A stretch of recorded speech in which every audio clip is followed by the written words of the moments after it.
Boa noite a todos. Estamos aqui para mais um webinar organizado pela equipe do CONAGP, que é o Congresso Nacional de Gestão de Projetos.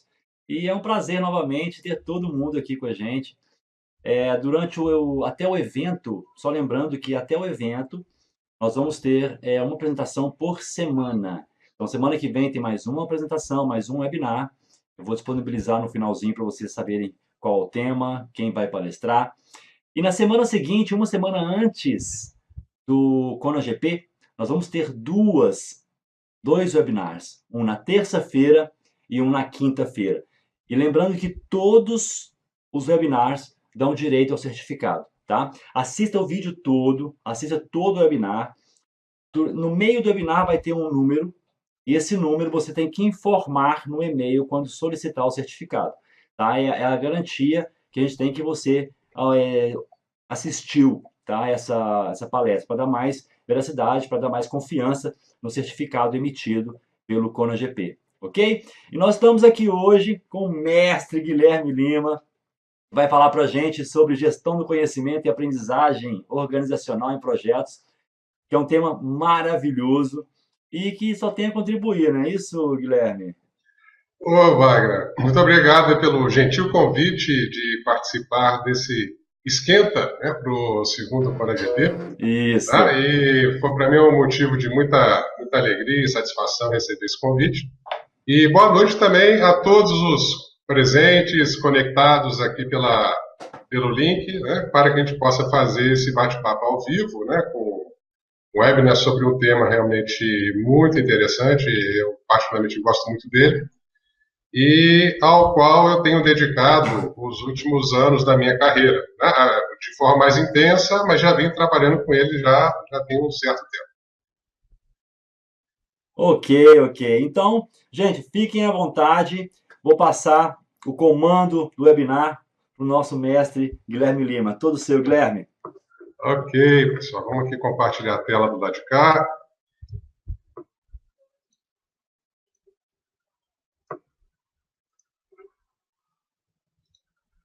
Pronto, então tá aí. Bom, mais uma vez, boa noite a todos, sejam bem-vindos a esse webinar, onde nós vamos falar sobre um framework flexível que eu desenvolvi para auxiliar no trabalho de gestão de conhecimento e aprendizagem organizacional em ambientes de projetos.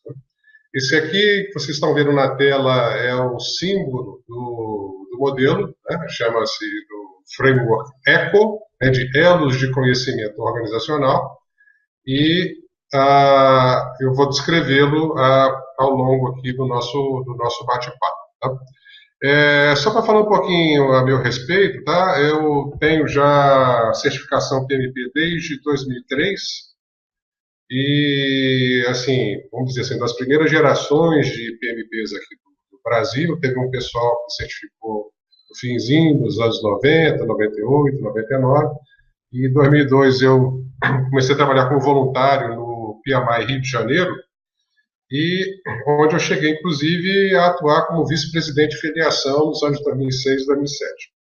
E sempre dediquei muito à parte de gestão de projetos, até mesmo por a questão de formação. Eu sou engenheiro civil, né? Sempre trabalhei com projetos de engenharia, obras, etc. E a gestão de projetos é uma ferramenta muito importante. E depois eu comecei a estudar isso de uma forma estruturada, né? Eu também fiz o mestrado em Sistemas de Informação e Gestão de Conhecimento, já escrevi alguns livros, sozinho ou em coautoria com outras pessoas, né? O último livro foi em 2012, esse aqui sobre PMO, né? Escritórios de Gestão de Projetos, Programas e Portfólio na Prática, né? E também esse livro aqui sobre práticas e agregadores de valor para grandes empreendimentos, sobre estudar para certificação PMP. Esse livro aqui da série Gestão Estratégica, onde eu falo sobre gestão de projetos. E também eu já participei da elaboração de duas normas do PMI, né, duas normas globais. Em 2003 foi a norma de gestão pelo valor agregado e em 2006 a norma sobre análise de riscos, gerenciamento de riscos em projetos, né, que foi também um trabalho muito interessante, mais especificamente no capítulo de análise quantitativa de riscos, né? E durante a realização de uma pesquisa que eu conduzi ao longo de 2017, e que gerou um artigo em 2018, foram 139 profissionais de gestão de projetos de 11 países distintos, onde eu investiguei a utilização de lições aprendidas na aprendizagem organizacional.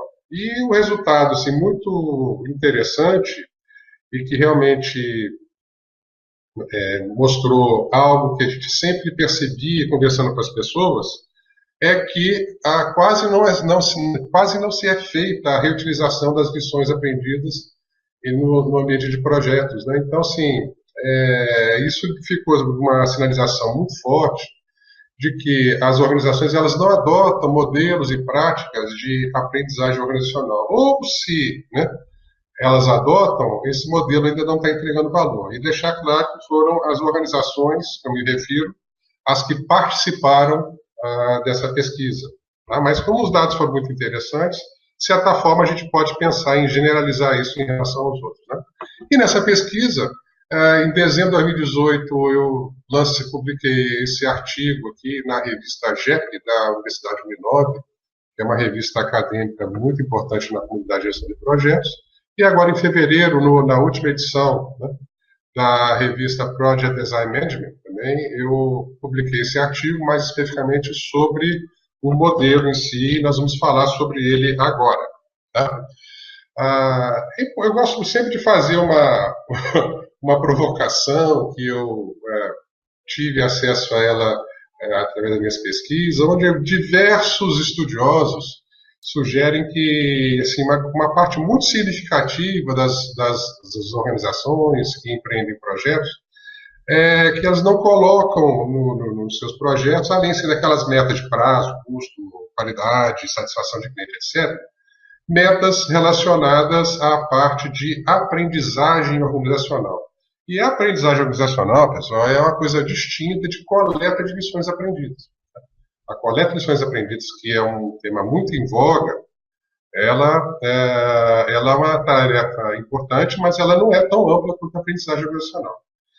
E esses pesquisadores acham que, muito provavelmente, pelo fato dos líderes não saberem como abordar a aprendizagem, o pessoal meio que passa batido nisso, né? Aí, como eu sou uma pessoa muito curiosa, eu resolvi desenvolver um estudo sobre interdisciplinaridade. Né?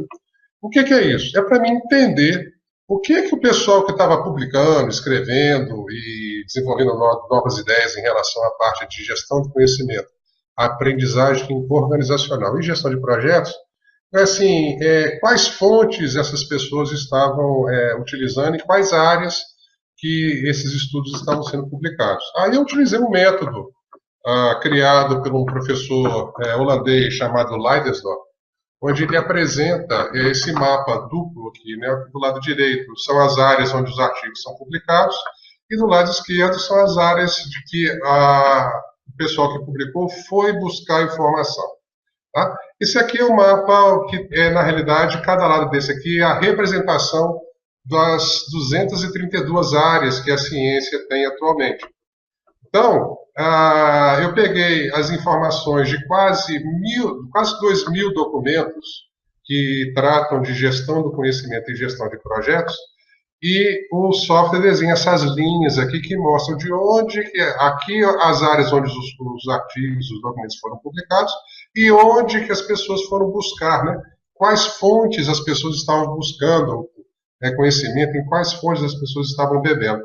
Então, assim, você vê que no mesmo ponto aqui, ele vem pela linha vermelha, pela linha azul, várias linhas azuis.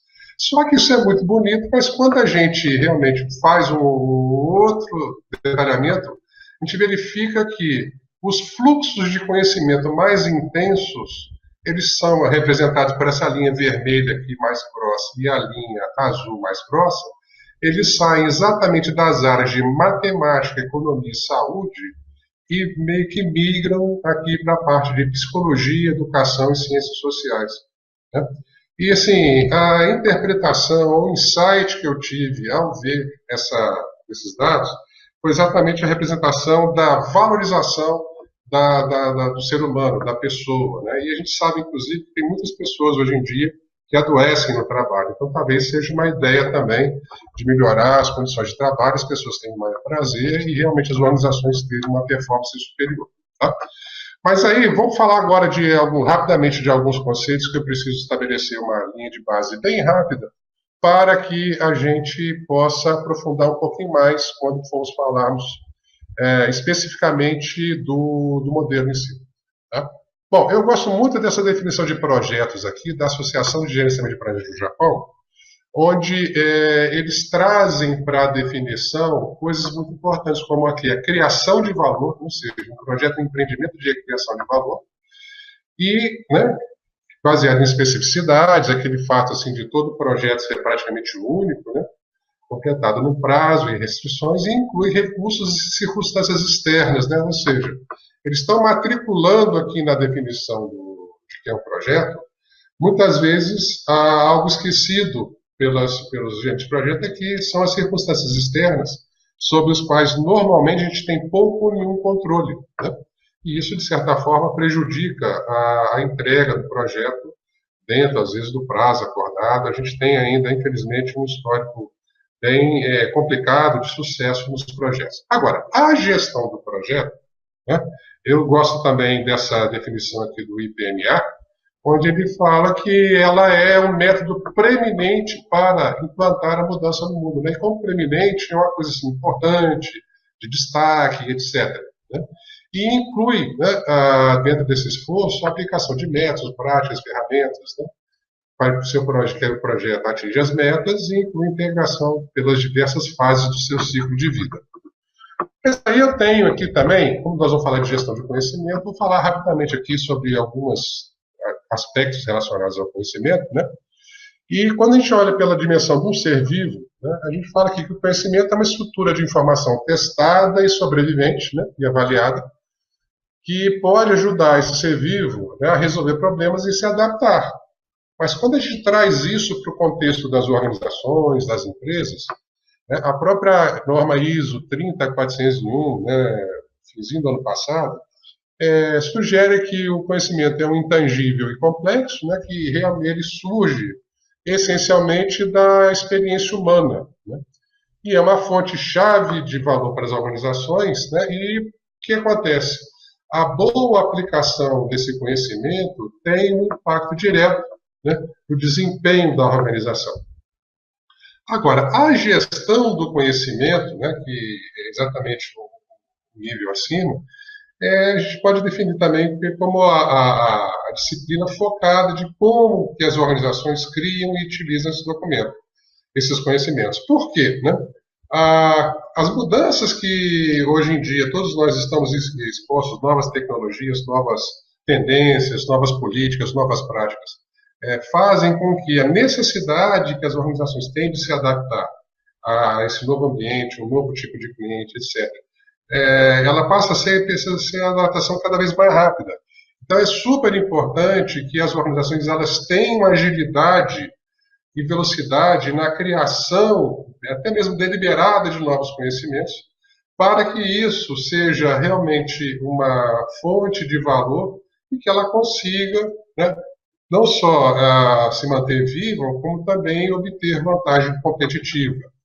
Agora, a aprendizagem organizacional, que é uma outra dimensão que o framework flexível trabalha, a essência dele pode ser entendido como um processo de resolver, né, detectar e resolver erros numa escala organizacional. Né? Esse é um estudo que foi desenvolvido, assim, um dos mais seminais desse tema, nos anos 76 e 77, pelo Chris Argyris, um dos maiores pesquisadores sobre esse assunto, e ele criou um modelo chamado grupo simples, outro grupo duplo, né, a forma como essa resolução de problemas ocorre, né, numa escala local ou numa escala organizacional.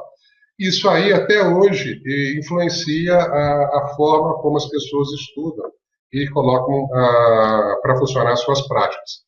Agora, alguns anos depois, um outro pesquisador, um cara assim que eu aprendi muito estudando ele, que é o Garber, ele colocou assim 5 blocos construtores de uma organização que aprende, né? Ou da aprendizagem organizacional. Então, ele fala sobre a necessidade, assim, uma organização que aprende, né? Ela é boa na resolução sistemática de problemas, ela é boa na utilização do seu conhecimento próprio, conhecimento de toda a organização, é boa em utilizar o conhecimento de terceiros, né? É boa na parte de experimentação, e olha assim que a gente pode entender experimentação como uma prática muito importante para o esforço de criar inovações, né? E, por último, esse aqui, que é a capacidade de transferir o conhecimento de forma rápida e eficiente, né, por toda a organização, para que as pessoas possam reutilizar aquilo da maneira mais rápida e eficiente possível. Ou seja, a gente evita a propagação de erros e estimula a reutilização de boas práticas. Agora, esse diagrama que a gente está olhando na tela, ele pode ser entendido como as influências que a aprendizagem organizacional pode causar, né? Ou seja, uma organização que aprende, ela tem maior adaptabilidade, ela tem uma capacidade de sobreviver, de enfrentar tempos difíceis, né? Com isso ela consegue crescer e está sempre fazendo algum tipo de melhoria. E isso aí é algo muito relevante para qualquer organização, para qualquer empresa. Aí, é praticamente impossível a gente falar de gestão do conhecimento sem dar uma pincelada no capital intelectual.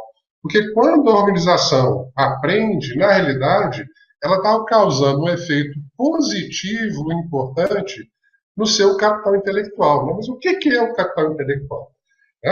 Termo criado lá por John Kennedy Galbraith, há muitos anos atrás, mas começou a ser pesquisado nos anos 90 por um economista chamado Stewart, que ele é definido e aceito como sendo o estoque total, né, do conhecimento que toda a organização inteira tem, né, em relação às suas informações, as tecnologias, os softwares, né, os ativos físicos, os ativos intangíveis, né, e a boa utilização do capital intelectual, ou seja, a sua gestão estratégica, é um fator que tem um efeito muito importante na capacidade que as empresas têm em inovar. Então, essa conexão é direta. E, para entender melhor o que é o capital intelectual, a gente está vendo aqui 3 dimensões, assim, que são normalmente aceitas, né? Algumas outras pessoas usam nomes ligeiramente diferentes, mas isso aqui a gente pode dizer que o capital intelectual é formado pelo capital estrutural, capital humano e relacional, né? O capital estrutural, ele é tudo que sobra dentro de uma empresa quando a gente retira as pessoas, né? Então, a gente está falando de instalação física, a gente está falando de manuais, normas, procedimentos, políticas, práticas, né? Metodologias, né? Notas fiscais, contratos com clientes, ou seja, todo o conhecimento. Quando a gente traz esse lado do conhecimento, é todo conhecimento registrado, todo conhecimento explícito. Então, essa dimensão aí do capital estrutural, onde é o repositório, por exemplo, das lições aprendidas dos projetos, o repositório, por exemplo, também de histórias que podem ser contadas. O capital humano é representado, então, pelas pessoas, né? A gente tem, então, assim, as suas competências, as suas habilidades, né, os seus conhecimentos, as suas atitudes, a cultura, né, que é realmente o que faz uma organização existir. E uma outra dimensão muito importante também, que é o chamado capital relacional, ele é subdividido em 2 áreas. Tem o capital relacional interno e o capital relacional externo. Externo é como aquela empresa se relaciona com o resto do mundo, né? Com clientes, fornecedores, parceiros, etc. E o capital relacional interno é como que as pessoas e as áreas, ou até mesmo as diversas empresas de um grupo, pensando aqui no caso de uma organização de maior porte, se relacionam entre si. Então, a gente já deve ter visto, vocês mesmos já devem ter presenciado empresas onde existem disputas, onde existem rixas entre áreas, onde existe uma certa competitividade ou baixo nível de colaboração, e a boa gestão do capital relacional interno vem exatamente trabalhar para que essa colaboração seja uma coisa assim, muito importante, que realmente ajude a empresa a crescer e prosperar. Tá? A gente já tinha falado lá atrás que o capital intelectual tem um efeito muito importante na inovação. Então, a gente sabe que também a gestão do conhecimento, né, através, seja do capital intelectual, seja através também da aprendizagem organizacional, é outro instrumento que auxilia de maneira muito importante na inovação. Né? E a inovação, um conceito mais moderno, ele, mais atualizado, na realidade, pode ser entendido como sendo um produto ou um processo novo ou melhorado, né? Ou a combinação desses dois, né? Ela pode ser incremental, né? Uma pequena melhora, uma pequena alteração, pode ser mais disruptiva, né? Uma coisa assim que realmente venha a revolucionar, ter um impacto mercadológico muito importante.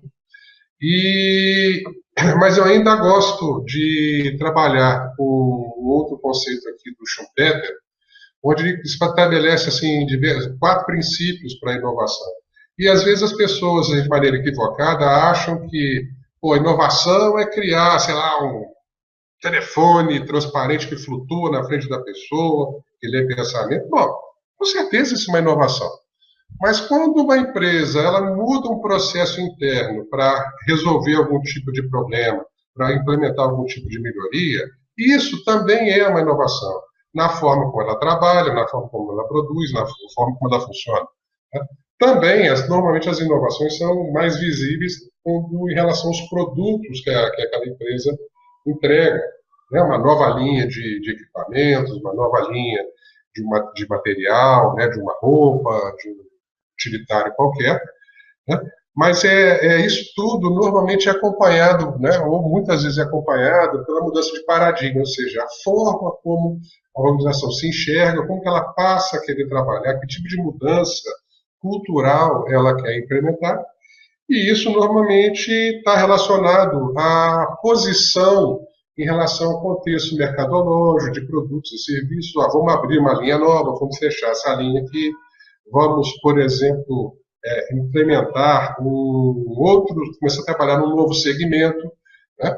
Então, a gente vê várias vezes de empresas de grande porte que ela tem uma marca que atua num determinado segmento de mercado e uma outra marca que atua em outro segmento de mercado, né? E então ela consegue criar imagens diferentes, mas dentro de uma mesma organização. Isso é uma prática muito comum que está associada a diferenças de produtos, paradigma e de posição. Tá? Bom, com isso, eu gostaria de fazer algumas perguntas para vocês, né? Uma reflexão. Né? O lugar que você trabalha, realmente, ele tem capacidade de assimilar assim, novas tecnologias, né? Novas práticas, o que, de novo, está sendo acontecido aí, ou sempre está trabalhando do jeitão de sempre, né? Ou seja, na parte de projetos, a pessoa usa realmente as melhorias que estão acontecendo, fazem uso desse benefício, né? Ela interpreta e assimila novos conhecimentos dos seus funcionários, ou o pessoal, quando se capacita, realmente não consegue colocar em prática aqueles novos conhecimentos, porque isso implica que as pessoas vão ter que parar de trabalhar do jeito A e passar a trabalhar do jeito B, e o pessoal, de repente, tem muita resistência à mudança, ou muita descrença. E também eu penso numa outra possibilidade aqui, né? Isso diretamente conectado ao capital relacional interno. Né? A colaboração entre as diversas áreas, projetos, parceiros, é motivo de orgulho? Né? É uma pergunta provocativa, né? Então, não precisa me responder não. Vocês pensam aí, depois a gente fala a respeito disso. Agora, eu falei isso tudo para ilustrar o que eu chamo do círculo virtuoso, onde a gente percebe aqui que a gestão do conhecimento, essa seta aqui significa um efeito positivo. Né? A gestão do conhecimento causa um efeito positivo na gestão de projetos e também na gestão da inovação, sendo que a boa gestão de projetos também auxilia no esforço de inovar. Paralelamente a isso, nós temos também o capital intelectual com efeito semelhante, né? A aprendizagem organizacional.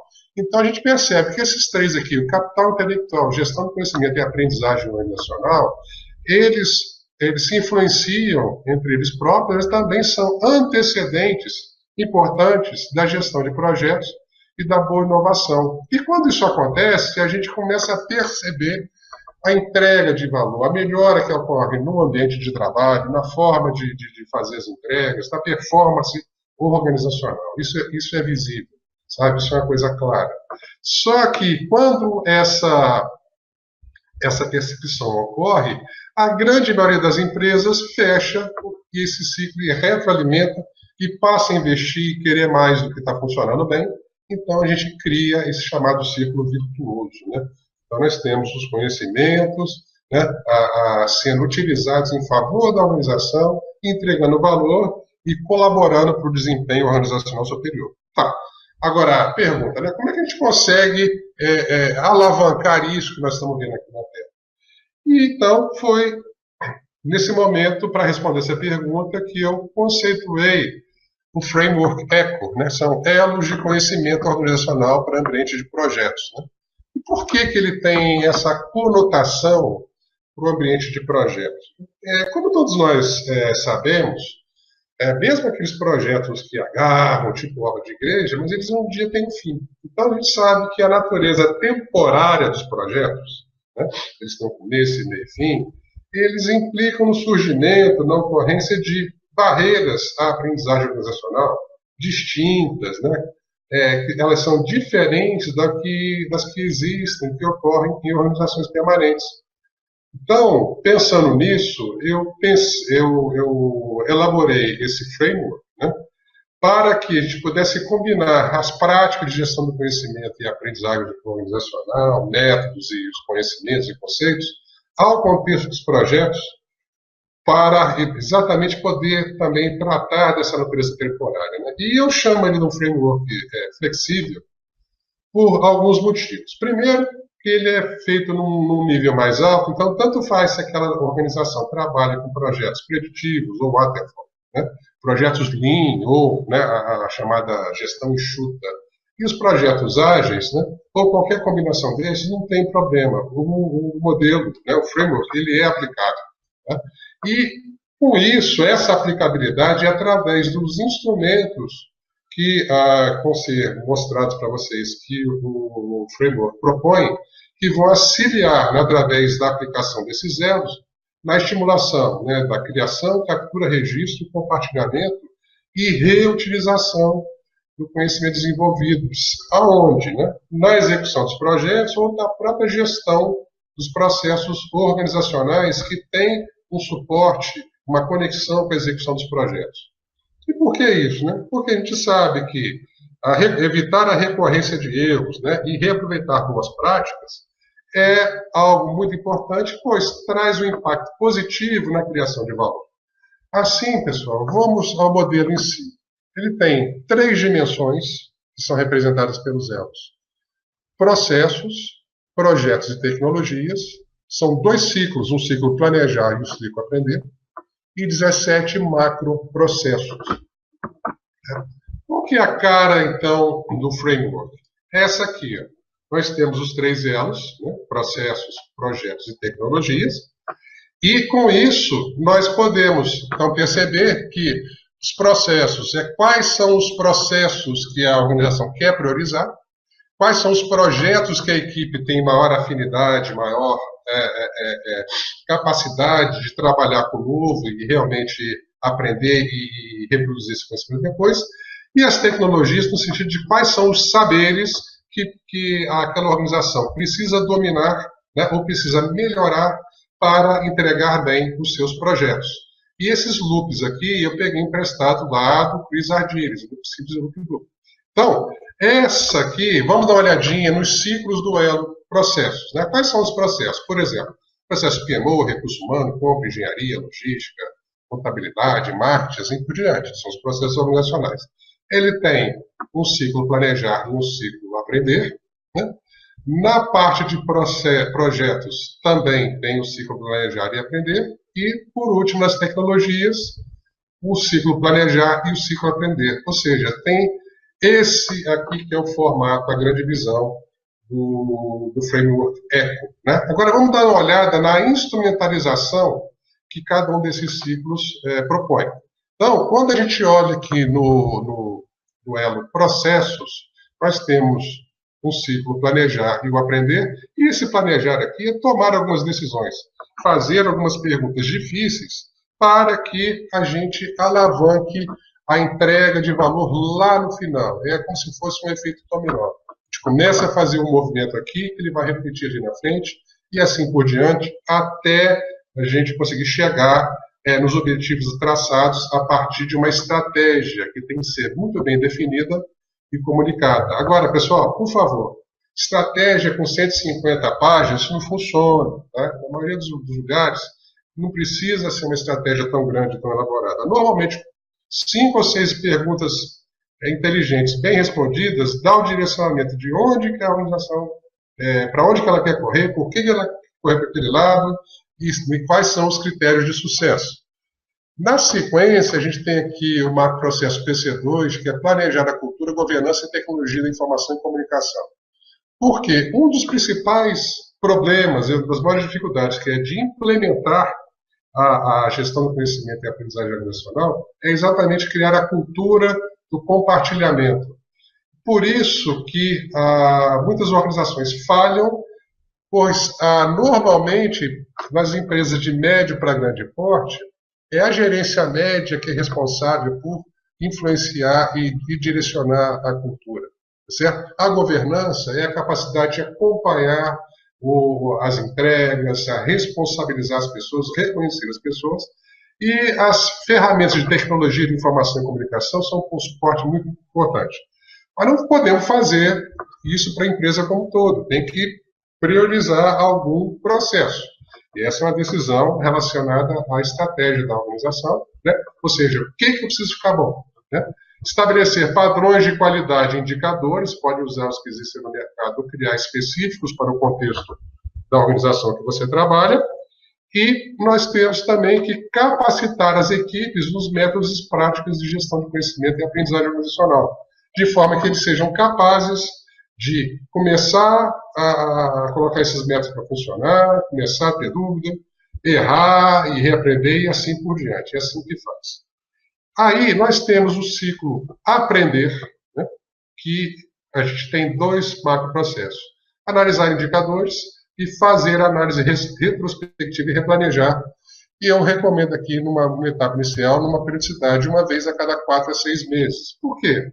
Se precisar mexer, por exemplo, na estratégia no período de intervalo, né, menor, perfeitamente, não tem problema nenhum. Mas, se for necessário, senão, toda hora muda o direcionamento sem uma justificativa prática, isso aí pode ser alguma coisa vista de maneira meio atravessada pela equipe organizacional.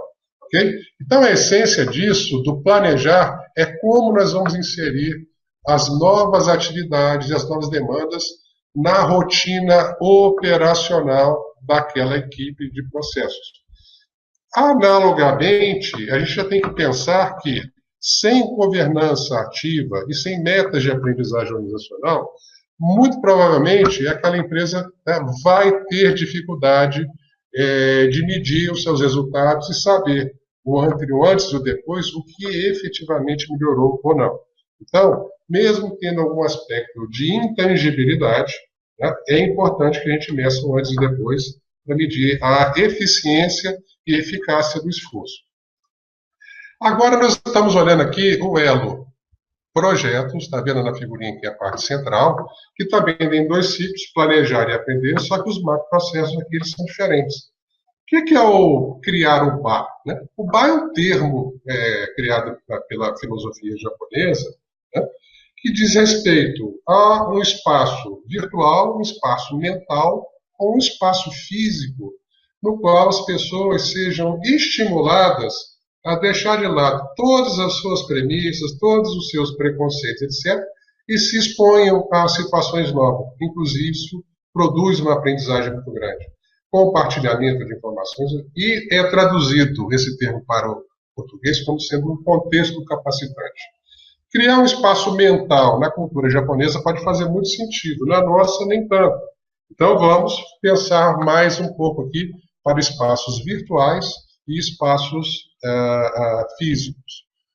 Planejar as ações de liderança, como eu tinha falado, né, a liderança ela é a principal figura no processo de mudança organizacional. Então, pelo exemplo, a liderança precisa ajudar a moldar, né, e modelar esse novo ambiente cultural.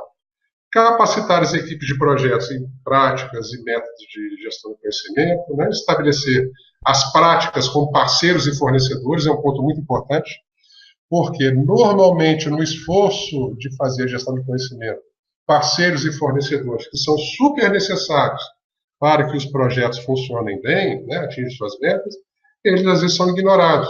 E muitas vezes nem tem, por exemplo, acordos ou cláusulas contratuais que suportem essa colaboração. Né? Também, normalmente, aqui a gente tem os padrões de qualidade, indicadores que precisam ser estabelecidos, e de maneira análoga ao Elo Processos, o Elo Projetos também a gente recomenda uma análise de indicadores mensal e uma análise retrospectiva mensal e um replanejamento caso seja necessário. Agora, por que esse replanejamento? De novo, pessoal, eu acho que a essência de colocar esses métodos em práticas é exatamente lidar com as dificuldades que vão surgir, né? Como que a gente vai conseguir encaixar novas atividades, né? Um escopo novo no planejamento do projeto relacionado à parte da gestão do conhecimento e aprendizagem organizacional, até mesmo de forma que, por exemplo, os líderes de equipe tenham a sensibilidade de liberar, por exemplo, pessoas do seu time para que eles vão trabalhar em outros projetos durante um tempo, para exportar uma tecnologia, exportar um conhecimento, ou lá fazer um treinamento cruzado, né, fazer também a chamada observação reversa, onde o mais novo ele é observado pelo mais velho, ou seja, o mais velho, o mais experiente, ele aprende uma maneira nova de resolver os projetos, né, de resolver as coisas do projeto. E então, sim, essa metodologia ela é flexível porque o contexto de um projeto de montagem industrial é diferente de um projeto de montagem, por exemplo, de uma edificação tradicional, é diferente de um software, é diferente de um processo, um projeto de mudança organizacional, ou seja, cada contexto tem as suas características. Então é importante que esses macroprocessos eles sejam conduzidos por pessoa que tenha conhecimento da parte de gestão de projetos naquele contexto, né, e seja um bom facilitador para que as entregas ocorram de maneira efetiva. E o último elo aqui, que é o elo tecnologias, que eu utilizei esse nome para representar os saberes, né, os conhecimentos que as equipes de projeto precisam dominar para performar bem, está relacionado ao quê? A troca de informação. Tá? O macroprocesso PT1, que é priorizar tecnologias e processos organizacionais, tem que estar alinhado à estratégia que foi determinada para que o esforço inicial, inclusive de aprendizagem, seja focado nos pontos ideais. Então, por exemplo, se uma empresa ela trabalha com a área de compliance, né, então ela tem que dominar bem os processos que suportam e que são suportados pelos esforços do trabalho de compliance. Da mesma forma, se a empresa que trabalha, por exemplo, em desenvolvimento web, não, a gente precisa ter uma equipe que conheça bem aquela linguagem de programação X, ou seja, bom de lidar, por exemplo, com servidores elásticos e assim por diante. Quais são os processos que a gente precisa saber bem? Novamente, capacitar essas pessoas nos métodos e práticas de gestão de conhecimento e aprendizagem profissional, fazer um primeiro encontro presencial de comunidade prática. Por que isso aqui, né, tem que ser presencial? Primeiro, o que é a comunidade prática? É um grupo de pessoas que compartilha de conhecimentos sobre um ou mais temas correlacionados. Então, por exemplo, o pessoal que é bom na parte de orçamentação de projetos, o pessoal que é bom na análise de risco, o pessoal que é bom, por exemplo, no método de gestão de crise, e assim por diante. Né? E essa colaboração ao vivo, presencial, serve para criar laços emocionais entre as pessoas, né? Uma chamada proximidade psicológica, para que, quando no futuro elas trocarem informações por telefone, por e-mail, por fóruns virtuais, por exemplo, elas saibam quem é que está do lado de lá. não é simplesmente um nomezinho na tela, igual a gente tem, por exemplo, no Facebook. Ah, fulano é meu amigo, eu vou, excluo a menção. Ah, fulano não é mais meu amigo, acabou o relacionamento. E muitas vezes esse relacionamento nunca existiu. Né? E, novamente, planejar as ações de liderança relacionadas a essa predisposição em liderar as pessoas, liderar as equipes, que elas participem disso aqui. E, por conta disso, nós temos, analogamente, estabelecidos padrões de qualidade e indicadores. Né? Esses indicadores eles devem ser revisados a cada 2 meses, porque uma característica das comunidades de prática é que os primeiros efeitos começam a ser percebidos mais ou menos uns 45 a 2 meses, 45 dias a 60 dias ao início, onde já tem tempo para as pessoas começarem a se aproximar mais. Então, dessa forma, a gente percebe que a capacidade de comunicação oral entre as pessoas, né, elas conversando, etc., produz uma transferência de conhecimento muito importante e, às vezes, até mais significativo do que ela registrar esse conhecimento num papel, num formulário, e outra pessoa ler depois. Tá? E a gente recomenda que a análise retrospectiva seja a cada 2 ciclos, né? De 2 meses, ou seja, uma vez a cada 4 meses, e, logicamente, cada empresa calibra mais para lá ou mais para cá, de acordo com o seu contexto. Então, o que a gente quer no resultado final é que esse fluxo de conhecimento ele ocorra entre todas as áreas envolvidas, entre todos os processos, entre os diversos projetos da organização, as pessoas que dominam as diversas tecnologias, que elas troquem figurinha, que elas aprendam umas com as outras, e que isso ocorra numa escala intraprojeto, interprojetos, ao longo de toda a organização e também entre organizações diferentes. E já partindo para o final, é importante que vocês percebam, vocês devem conhecer aquele conceito chamado conhecimento tácito, conhecimento explícito, né? Conhecimento tácito é aquilo que as pessoas têm na cabeça, né? É de difícil mensuração, né? É de difícil registro, e conhecimento explícito é aquilo que está registrado, escrito em áudio, vídeo, em texto, apresentações, etc., livros. Então, a essência da parte de projetos de processos, desculpe, é muito maior, muito mais relacionado a conhecimento explícito do que tácito. Já em relação ao ambiente de projetos, o uso é muito maior do conhecimento tácito do que conhecimento explícito. Só que é importante que haja conversão de um para o outro. E é exatamente na área de tecnologias onde o conhecimento explícito ele é criado a partir do conhecimento tácito que as equipes desenvolvem ao gerenciar seus projetos ou seus processos organizacionais, fazendo então uma conversão de conhecimento tácito em explícito com um impacto muito positivo no capital intelectual da organização e na sua capacidade de inovar.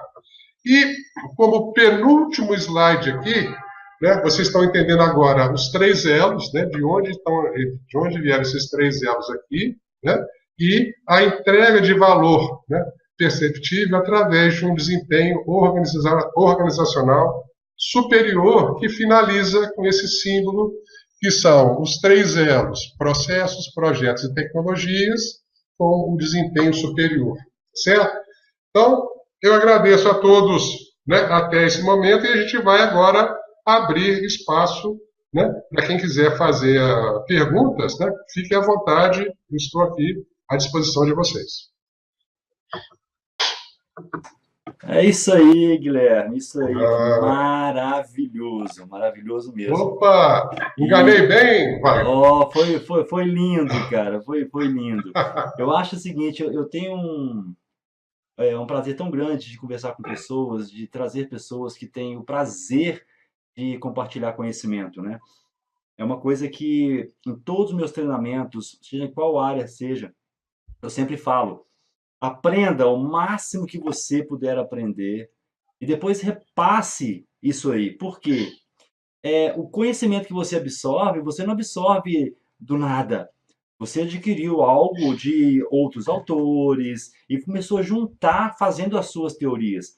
Então, o conhecimento não é seu, ele mora na sua cabeça de aluguel né? Você pode trabalhar, ganhar dinheiro, porque pagando aluguel desse conhecimento, mas a gente precisa compartilhar isso com o maior número de pessoas possível, né? Fazer a diferença na vida das pessoas também. Parabéns, parabéns mesmo, viu, Guilherme?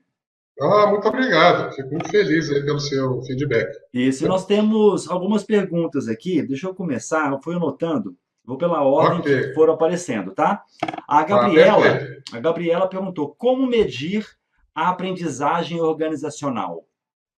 Opa! Oi, Gabriela. Boa noite.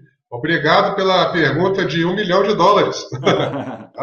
Realmente, essa é uma pergunta muito importante.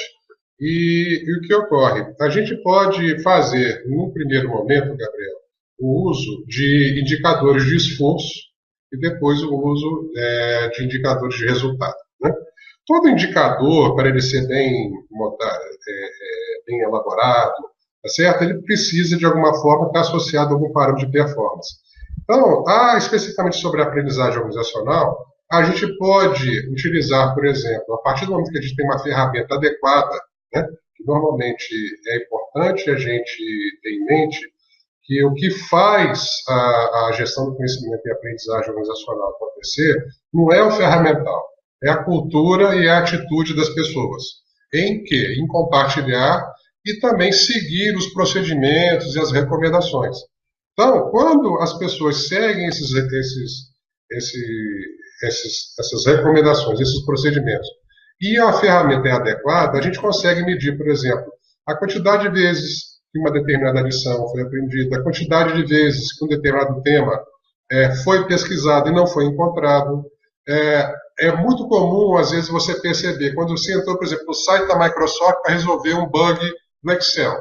Aí você vai achar lá uma resposta de algum especialista, às vezes é um próprio robozinho que responde aquilo para você, e lá na parte de baixo, ele pergunta assim, isso foi útil para você? Isso resolveu o seu problema?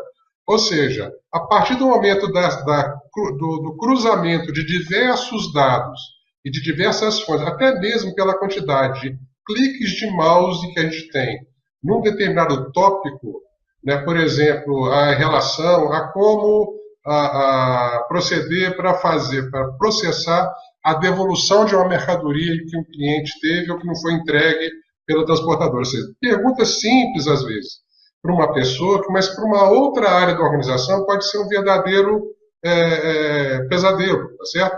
Então, é através da análise cruzada de diversos parâmetros que a gente pode fazer essa medida e transformar isso em indicadores objetivos. Inclusive, o próprio fato de repente, estar tendo muita pesquisa em relação ao tema especificamente, pode sinalizar que aquele processo organizacional ele está complicado, ele está comprometido, e essa informação sobe e depois aquele processo é tratado e melhorado.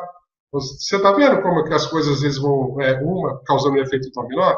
E aí resolve aquele processo, de repente vai descobrir qual que é o próximo processo que está dando algum tipo de problema, quem está sendo mais reutilizado, porque algumas pessoas, inclusive, falam a organização só aprende quando todo mundo está fazendo igual.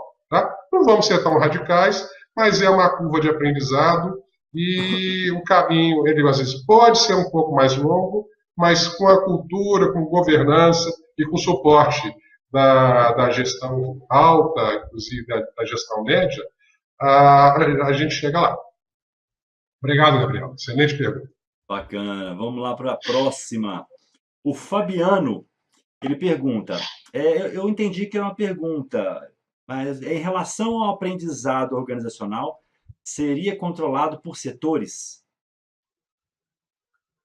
Bom, normalmente, da mesma forma que a gente falou lá que no processo, qual processo que a gente quer priorizar, né, e qual projeto a gente vai utilizar como cobaia, como beta-tester daquela metodologia, daquela abordagem nova, a gente normalmente escolhe um processo que ele é o mais próximo possível da atividade fim da organização. Essa é a boa prática. Não adianta a gente colocar um esforço num processo de suporte, ou um processo, às vezes, pouco importante, porque isso, às vezes o resultado não vai aparecer de forma imediata.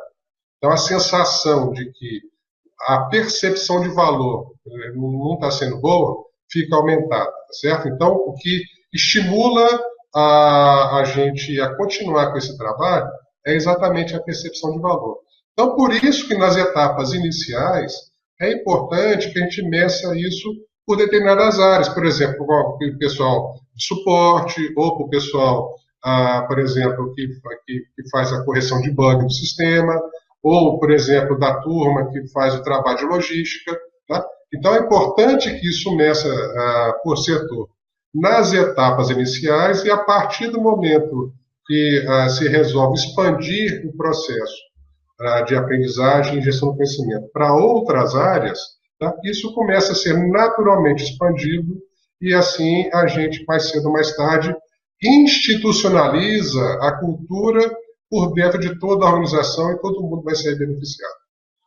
Ótimo, ótimo. Mais uma pergunta. Vamos passar aqui, senão não dá tempo de responder todas.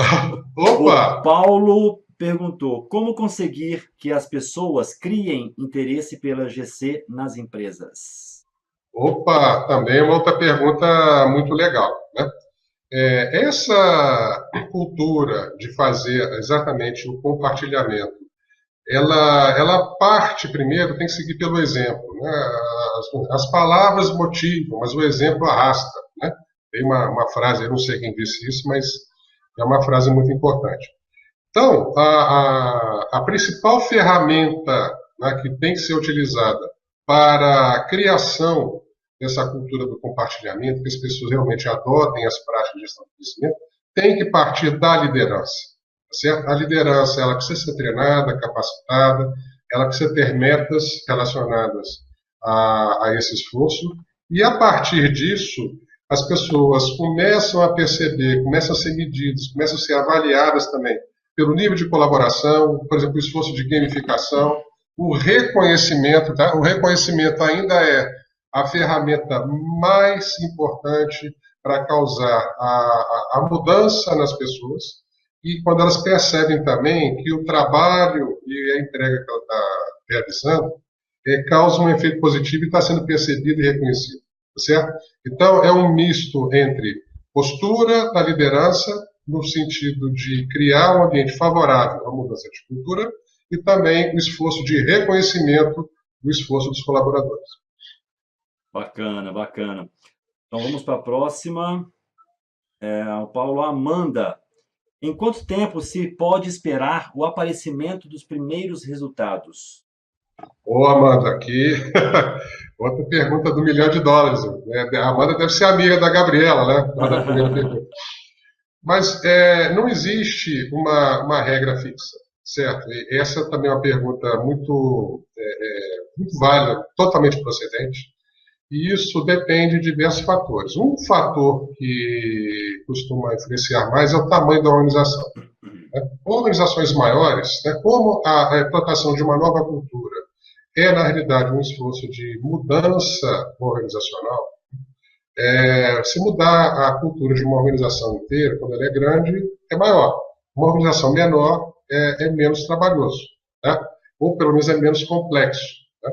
Desde que realmente a liderança, né, o direcionamento estratégico e o apoio de governança seja dado de maneira efetiva. Então, eu tenho alguns trabalhos com as empresas de pequeno porte, por exemplo, que, sim, que em 15, 20 dias as pessoas já começaram a notar a diferença, principalmente na parte do capital relacional interno. Ou seja, são alguns trabalhos que são feitos, algumas dinâmicas, é uma coisa assim, muito simples, de poucas horas de duração cada um, que rapidamente eles começam a perceber uma melhora no clima, uma melhora no nível de relacionamento entre as pessoas, né?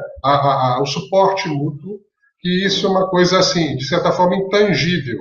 Agora, se a gente utilizar um software assim, simples e bem elaborado para suportar o processo, a gente pode medir isso também através da quantidade de registros que foram feitos, a quantidade de consultas.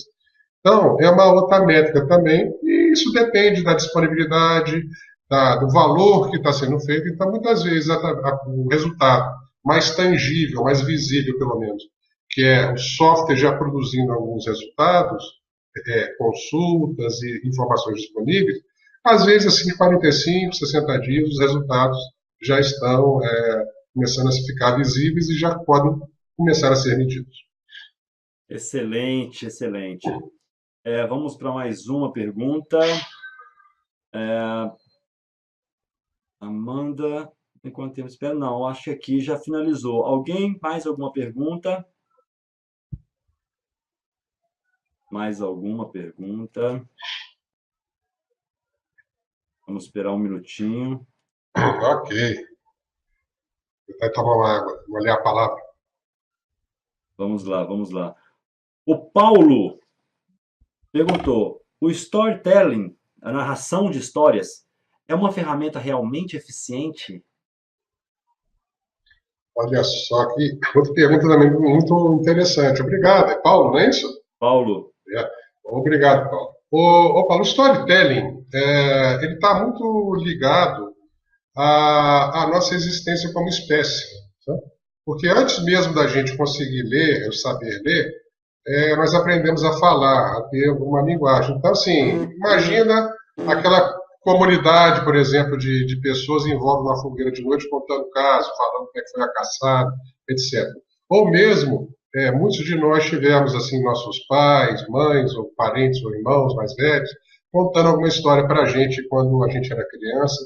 Então, assim, esse é um aspecto, assim, meio emocional do lado, mas na prática, quando alguém conta para a gente uma história de como um problema foi resolvido, como ela aprendeu a desenvolver um novo trabalho de uma forma diferente, essas informações, a forma como isso é contado, através da história, acaba ativando outros centros do nosso cérebro que se ligam com o aspecto emocional e aprofundam a nossa capacidade de reter aquela informação e aumenta a chance daquele conhecimento que a gente começou a introjetar causar um efeito positivo na nossa mudança de comportamento em relação àquela nova forma de agir. Então, existe sim uma relação muito importante entre a história, como ela é cantada, ela sendo prescritiva, ela sendo direta, ela sendo curta, 1, 2 minutos no máximo, e de preferência pela pessoa. Gente, um minutinho, ele caiu aqui a conexão, vai voltar, tá voltando de novo. Só um minutinho. Esperar o Guilherme entrar. Ok, estamos de volta, Guilherme. Pode. Chegou a finalizar a pergunta, a resposta do Paulo? Do storytelling? Isso. Eu estava no finzinho. Né? Okay. Então, só complementando, então, Paulo, a história ela sendo curta, prescritiva, né? e sendo contada preferencialmente pela pessoa que passou pela situação de aprendizagem, são as histórias que são mais bem avaliadas e que são consideradas as de melhor qualidade pelas pessoas que as assistem depois. Ok. Eu acho que nós não temos mais perguntas, Guilherme. Vamos ver aqui. Se chegar alguma pergunta aqui, eu te passo, tá? Okay. Novamente, eu quero te agradecer. Mas antes de finalizar, de dar o tchau para todo mundo, né? Até a próxima.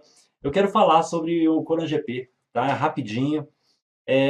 Para quem está na sala e já garantiu a credencial, parabéns, tá? Parabéns por já garantir um evento com um alto grau de qualidade de conteúdo e quantidade de conteúdo também. Vão ser 30 palestrantes que vão falar sobre vários temas da gestão de projetos, utilizando as 3 áreas de gestão, técnica e também a de liderança, tá? Então, se você ainda não adquiriu o credencial, na tela que vocês estão vendo, tem um link lá embaixo, segundo o Conan GP. Você clicar nesse link, você vai ser redirecionado para a página do evento, tá? E pode ter certeza que vai ser um evento maravilhoso. O primeiro evento já foi fantástico e as coisas tendem só a melhorar. Então, o segundo Conan GP promete muito conhecimento para vocês, ok? E aguardo todos vocês lá, hein?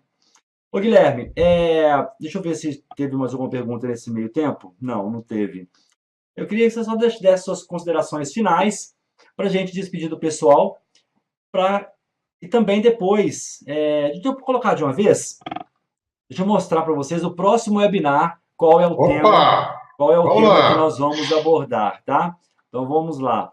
O próximo webinar vai acontecer no dia 7, ok? Aí tá aparecendo aí uma tela falando que vai começar as inscrições. Na realidade não é dia 22, tá? É amanhã. Amanhã é dia 29, dia 1º, né? Dia 1º. Deixa eu mudar esse texto rapidinho aqui para vocês já terem na mão aí.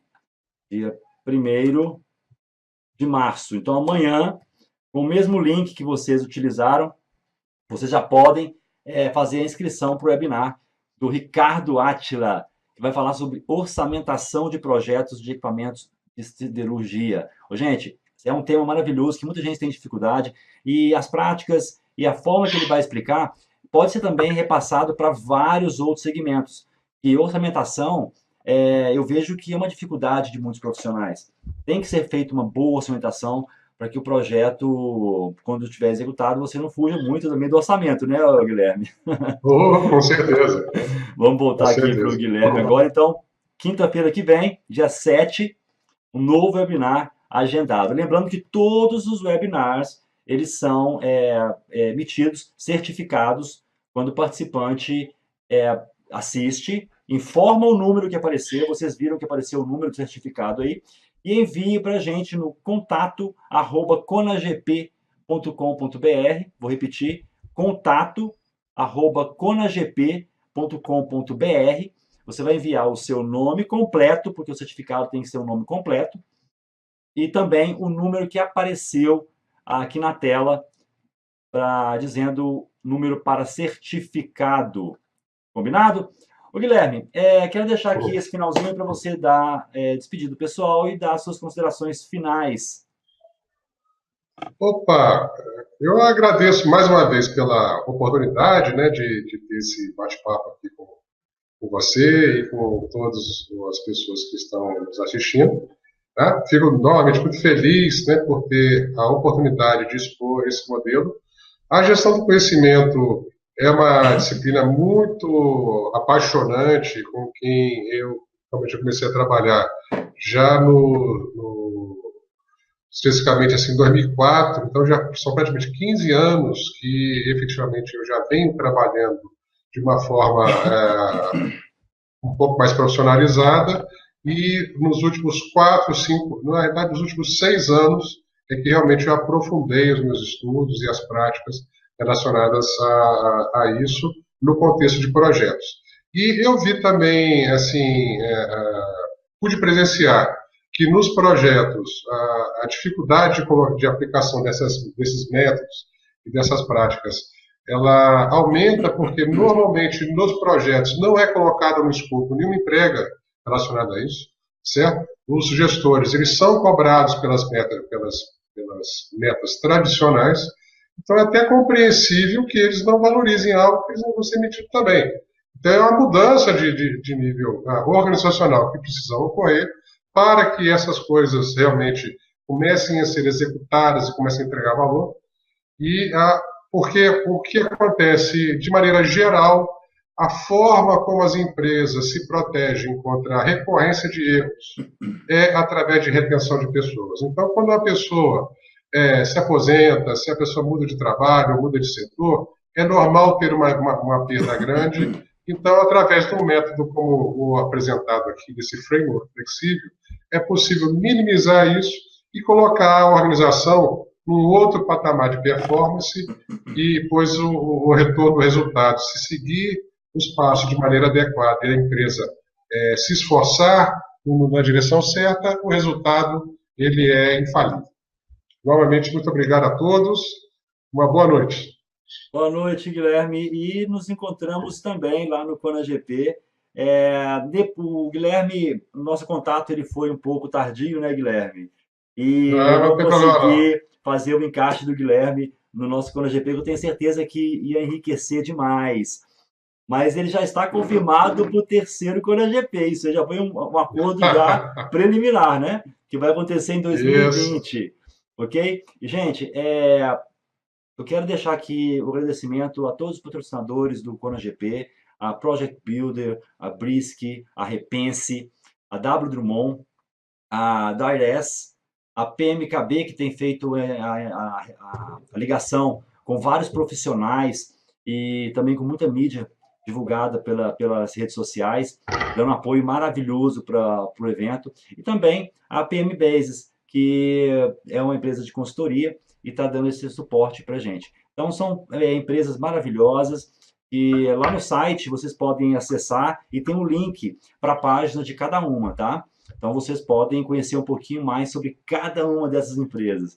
Guilherme, um abraço, fica com Deus e a todos os participantes. Até a próxima quinta-feira. Tchau, tchau. Boa noite.